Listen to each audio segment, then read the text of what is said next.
మచిలీపట్నంలో జరిగినటువంటి బహిరంగ సభలో నేను పెద్దలు నారా చంద్రబాబు నాయుడు గారికి అలాగే పవన్ కళ్యాణ్ గారికి చెప్పాను, సార్ ఇక్కడ మచిలీపట్నంలో 3000 ఎకరాలు సాల్ట్ ల్యాండ్లు ఉన్నాయి.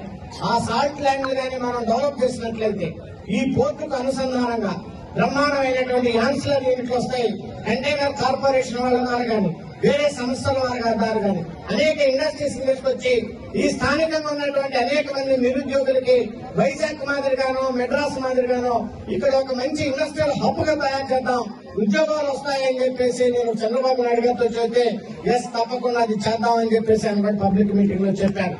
ఏదైనా ఒక పనులు చేయాలంటే ఒక అవగాహన ఉండాలి, టైం స్పెండ్ చేయాలి. కానీ ఈ ముఖ్యమంత్రి గారికి వాటి మీద టైం స్పెండ్ చేసేటువంటి అలవాటు లేదు, ఆయనకి టైం కూడా లేదు. నేను చూశాను పర్సనల్ గా అనేటువంటి విషయాన్ని కూడా ఈ సందర్భంగా మీకు మనం చేస్తా ఉన్నాను.